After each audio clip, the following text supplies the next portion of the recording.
Hello friend, welcome to S T tutorial YouTube channel. Friends, हम लोग मनोविज्ञान के दूसरे पार्ट को अध्ययन करेंगे। ठीक है, बाल विकास की अवस्थाएं से।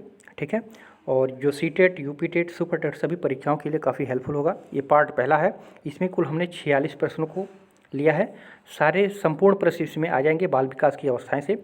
तो 23 प्रश्न में 2 पार्ट में हम लोग इसको पढ़ेंगे। इसका पहला पार्ट है, और इसके पहले का वीडियो आप लोग प्लेलिस्ट में जाकर के देख सकते हैं। वहाँ पे बाल विकास का अर्थ आवश्यकता क्षेत्र से जितने भी सारे क्वेश्चन बन सकते हैं 93 क्वेश्चनों का हम लोग अध्ययन किया है। ठीक है, तो फ्रेंड्स, अगर वीडियो अच्छा लगेगा तो चैनल को सब्सक्राइब, लाइक और दोस्तों में शेयर जरूर कीजिएगा। तो चलिए वीडियो को शुरू करते हैं और आज का पहला प्रश्न देखते हैं। पहला प्रश्न है, शैशवावस्था का समय क्या है? शैशवावस्था क्या समय क्या है? तो सही उत्तर जाएगा आपका ऑप्शन नंबर ग। जन्म से लेकर के 5 वर्ष तक की अवस्था को क्या कहते हैं? शैशवावस्था कहा जाता है। ठीक है, दूसरा नंबर प्रश्न पूछा गया है, शैशवावस्था की प्रमुख मनोवैज्ञानिक विशेषता क्या है? मनोवैज्ञानिक विशेषता पूछ रहा है शैशवावस्था का। तो सही उत्तर जाएगा आपका ऑप्शन नंबर ख, मूल प्रवृत्त्यात्मक व्यवहार है। ठीक है, इसकी ये मनोवैज्ञानिक विशेषता है शैशवावस्था का, मूल प्रवृत्त्यात्मक व्यवहार। ठीक है, तो ख ऑप्शन आपका इसमें सही हो जाएगा। तीसरा नंबर प्रश्न पूछा गया है, शैशवावस्था में सीखने की प्रक्रिया का स्वरूप क्या होता है? शैशवावस्था में सीखने की प्रक्रिया का स्वरूप क्या होता है? तो सही उत्तर हो जाएगा आपका ऑप्शन नंबर घ, सीखने की प्रक्रिया में तीव्रता होती है। ठीक है, तीव्रता होती है, ये बिल्कुल आपका ऑप्शन नंबर घ सही होगा। चौथा नंबर प्रश्न है, शैशवावस्था में शिक्षा का क्या स्वरूप होना चाहिए? शैशवावस्था में शिक्षा का क्या स्वरूप होना चाहिए? तो अनुकरण द्वारा सीखने का अधिक अवसर दिया जाना चाहिए। ठीक है, अनुकरण द्वारा सीखने का अधिक अवसर दिया जाना चाहिए, अधिक से अधिक अवसर दिया जाना चाहिए। तो गे ऑप्शन सही होगा। पांचवा नंबर है, बाल्यावस्था जिसे चाइल्डहुड के नाम से जाना जाता है का समय कितना है? तो 5 से जो है 12 वर्ष तक। ठीक है, और 0 से 5 वर्ष है शैशवावस्था, और 5 से 12 जो है आपका बाल्यावस्था माना जाता है। ठीक है, तो घ ऑप्शन इसमें आपका सही हो जाएगा। छठवां नंबर प्रश्न है, शिशु के संवेगात्मक विकास के संबंध में विभिन्न कथनों में से अधिक उचित कौन सा है? सबसे उचित कौन सा है? तो शिशु के संवेगात्मक विकास के संबंध में ऑप्शन नंबर ग देख लीजिए, 10 से 11 संवेग दिखाई पड़ते हैं। ठीक है, किंतु उनके प्रकाशन में अस्पष्टता होती है। ठीक है, उनके प्रकाशन में जो है अर्थात उनके बोलने में, उनकी शैली में जो है अस्पष्टता पाई जाती है। ठीक है, लेकिन शिशु के संवेगात्मक विकास के संबंध में 10 से 11 संवेग जो है दिखाई पड़ते हैं। ठीक है, तो ग ऑप्शन इसमें आपका सही हो जाएगा। वेरी इंपॉर्टेंट प्रश्न है, इसको आप लोग याद रखिएगा।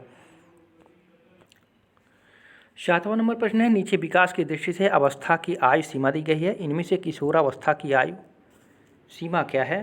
किशोरावस्था की आयु सीमा पूछ रहा है। तो 14 से लेकर के 18 वर्ष तक की आयु को हम लोग किशोरावस्था की श्रेणी में रखते हैं। ठीक है, बहुत से लोग जो है 15 कर देते हैं, 15 से 18, तो ये बिल्कुल गलत है। ठीक है, आप लोग याद रखिएगा 14 से 18 वर्ष की अवस्था को किशोरावस्था की श्रेणी में रखा जाता है। ठीक है, 8वां नंबर प्रश्न है, विकास की दृष्टि से जीवन का आधारिक समय क्या है? कौन सा आधारिक समय है? विकास की दृष्टि से जीवन का आधारिक समय क्या है? तो शैशवावस्था को आधारिक समय माना जाता है। ठीक है, विकास की दृष्टि से। ठीक है, तो ख ऑप्शन इसमें आपका सही हो जाएगा। 9वां नंबर प्रश्न पूछा गया है, विकास एक लगातार और धीरे धीरे चलने वाली प्रक्रिया है। विकास लगातार और धीरे धीरे चलने वाली प्रक्रिया है, यह कथन किसका है? वेरी इंपॉर्टेंट क्वेश्चन है, इसको याद रखिएगा। तो ये कहा था आपका, किसने कहा था? स्किनर महोदय ने कहा था। ठीक है, क ऑप्शन इसमें आपका सही हो जाएगा। 10वां नंबर प्रश्न है, वृद्धि की सीमा तय होती है। वृद्धि की सीमा तय होती है तो किससे तय किया जाता है? पोषण और अभ्यास से। ठीक है, पोषण और अभ्यास से जो है वृद्धि, किसी भी वृद्धि की सीमा को जो है तय किया जाता है। ठीक है, तो ख ऑप्शन आपका सही हो जाएगा। 11 नंबर प्रश्न है, गर्भावस्था से परिपक्वता तक होने वाले भौतिक परिवर्तनों को कहा जाता है। भौतिक परिवर्तनों को पूछ रहा है, गर्भावस्था से परिपक्वता तक। ठीक है, तो उस परिवर्तन को क्या कहा जाता है? तो उस परिवर्तन को विवृद्धि या वृद्धि कहा जाता है। ठीक है, तो क ऑप्शन इसमें आपका सही हो जाएगा। 12 नंबर प्रश्न है, नियंत्रित परिस्थितियों में अध्ययन कहा जाता है। नियंत्रित परिस्थितियों में अध्ययन को क्या कहा जाता है? तो प्रयोग कहा जाता है। ठीक है, घ ऑप्शन इसमें आपका सही हो जाएगा। नियंत्रित परिस्थितियों में जो अध्ययन होता है उसको जो है प्रयोग के नाम से जाना जाता है। ठीक है, 13 नंबर प्रश्न पूछा गया है, दो बच्चे एक ही साल के एक ही महीने में पैदा हुए हैं। ठीक है, उनमें से जो है कौन सी समानता होनी आवश्यक है, उनमें कौन सी समानता होनी जरूरी है। तो सही उत्तर हो जाएगा आपका ऑप्शन नंबर ग, वास्तविक आयु का समान होना जरूरी है। ठीक है, तो ग ऑप्शन इसमें आपका सही हो जाएगा। 14 नंबर प्रश्न है, शिशु में निम्नांकित में से किसकी प्रधानता होती है।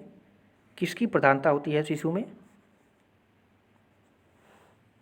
तो आत्मप्रेम का, कल्पनाशीलता का, अनुकरण का। ठीक है, तो उपयुक्त सभी जो है इसमें प्रधानता मानी जाती है। ठीक है, शिशु में जो है किसकी प्रधानता होती है, तो आत्मप्रेम की, कल्पनाशीलता की, अनुकरण की, सभी की इसमें जो है समानता प्रधानता होती है। ठीक है, 15 नंबर प्रश्न पूछा गया है, शिशु अपनी तथा अपने संसार की अधिकांश बातें खेल के द्वारा सीखता है। यह कथन किसका है।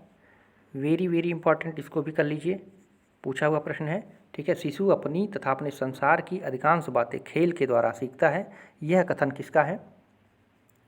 तो ये स्टैंग महोदय का है। ठीक है, तो ए ऑप्शन, क ऑप्शन आपका इसमें सही हो जाएगा। 16 नंबर प्रश्न है, गामक विकास मोटर डेवलपमेंट से क्या आशय है।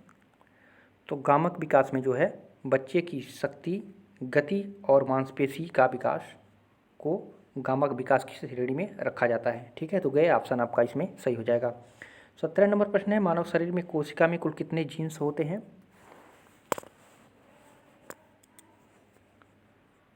तो कितने जीन्स होते हैं आपके।